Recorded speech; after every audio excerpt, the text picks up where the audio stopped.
Hello there, guys, and welcome back to Reborn with Michael. Today, I'm talking about emotions. Emotions don't actually manifest. What do they actually do? Emotions aren't the reason for your manifestation. There is something else, and I'm going to speak about it today with spiritual reference too. So if you do like Spirituality Simplified, please consider sharing and subscribing. And if you want to find me on other channels like my Facebook group and Instagram, that's linked in the description as well. So guys, we are trying to simplify and find out the truths of spirituality here. I've been on a journey of surrender, letting go, awakening, and I've been sharing that journey with you and with clients along the way. Today we're talking about emotions. Now, so we can get a bit heavy in this aspect with manifestation. You know, when we go on the sort of higher, like looking at it from a high level rather than going deep into it, we can start, people will say, you must feel the emotion of the end. You must make the emotion. We get confused by going, I need to now feel immense gratitude.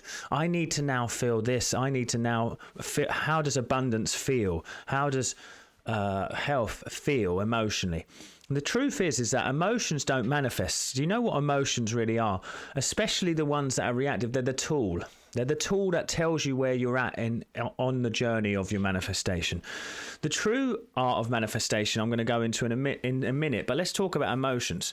Emotions, so you have a thought which creates a feeling, which then creates another thought, and then the spiral goes round and round like a bit of a nuclear reaction. Your emotions, or the emotions that you're feeling, when they become so dependent on the external, they're never going to manifest either. So we become caught in this loop where we become a bit toxic with manifestation and spirituality because we're actually frightened of it. We're almost frightened of what life's going to do. We're like, I'm going to intend something, I'm going to emotionally embrace it, and then it doesn't turn up and my whole world collapses. Your emotions are never going to be the final key to manifestation. Mastering your emotions, becoming the Prince of Peace, a bit like Jesus Christ himself, if you can, becoming the Prince of Peace, you are going to then start to see manifestations. Because of why? Well, we're told why, and I'm going to go into it. I want you to actually become better at making decisions, deciding something and then sticking to it. Okay, so it's like you decide you're going to be successful. That's it. Now your only job is not to go against that decision.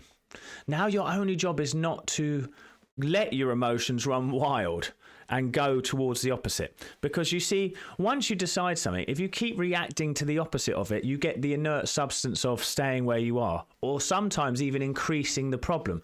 A lot of people who have come into manifestation, they were like, I was doing fine, and then I started affirming, and actually things are worse since I've learned about creation and manifestation. That's because emotions aren't the key here. Excuse me. Emotions aren't the key here. What you actually need to do is become good at decisions. Now, we're told this in Job 22:28. Thou shalt also decree a thing, and it shall be established unto thee, and the light shall shine upon the ways. Basically, what you decide for yourself, a light will guide you. So that means that we make a decision. As soon as we decide something, that means that we accept it as true. You know, feeling, when he says feeling is the secret, even Neville Goddard didn't say, did I say it was emotion? I said it was about acceptance. Accept a thing as done and it shall be. We're told it all the time in scripture. What you ask for in prayer and believe is already yours, it shall be. Now, we've got a bit too tied up in that being about an emotional feeling that each thing could bring us. If I found the love of my life, I'd feel like this. If I found wealth, I'd feel like this. If I found this, I'm going to feel like this. I'm going to tell you from experience and working with many thousands of people across this planet now on their own creations, some highly successful, some wonderful marriages, once you have a thing, you become very at peace with it. You become just accepting of it. Yes, you will have flutters of gratitude, flutters of joy. But then if you become someone who is, right, I've made 20,000 this month, yay, and then next month you make 5, oh my god, my life's destroyed. It's going to be a hard life. You're going to be in a constant battle of emotional turmoil, a bit like the story of Jesus with the disciples on the lake, and the waves are going, and the waves. That's what happens when you make emotions the way that you're going to create reality. Your energy, your sort of your standpoint your standpoint inside, your deep inner belief. See, someone who feels like crap, still manifesting millions. And I've worked with some like this because they've come to me to be able to enjoy their life. How is that possible then? Because surely their emotions go against their success, so they should not be successful. No, because there's a knowing, there's a deep acceptance that they're a success, and the same goes with anything, health, marriage and otherwise. How can someone live a life of depression and never get any illness, but someone else does? It's just the way of thinking, is who embraces the emotion and sees it as something that can actually affect them. Yeah, you'll see someone who, when they get upset, they get sick. You know, and then someone who gets upset, it never touches them. Some people are naturally better at handling stress, but I'm trying to teach you how to become better.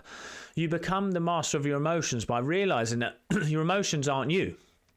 You aren't your emotions. You're the constant that's behind it, that notices it.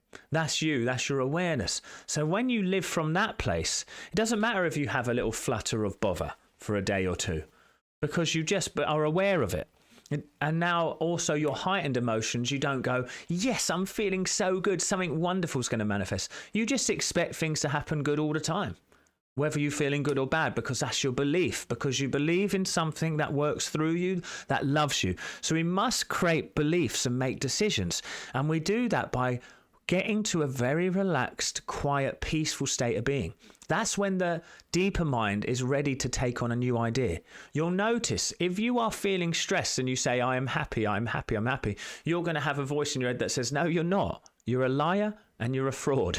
And you're going to, that's because the emotions are overwhelming the thought. That's why I'm saying master your emotions, allow them to be calm like the river. When Jesus places out his hands and he scolds the disciples, that's teaching us that we must deal with the faculties of mind that make us become overwhelmed. That's what it is. Now, then you don't have to live in intense gratitude to create either. You don't have to live in anything that is above just consistent being. There is no effort in creation. You do not add power to the omnipotent. So making your emotions important means that I have to add something to this power to make it create for me. No, you don't. No, you don't. You got to get out of the way. Get out of the way. Let it work through you. It wants to work through you. And it does that when you're in peace, acceptance, faith, and trust. Now, you may say that peace is an emotion. Faith is an emotion. I say it's a state of being, and a state of being is not high in one way or the other. It's a constant, okay? So that's where I come from with it. That's where I'm at on this, guys. What do you think about what I've had to say today? If you like this video, please consider like, sharing and subscribing. And I'll see you at the next one, guys.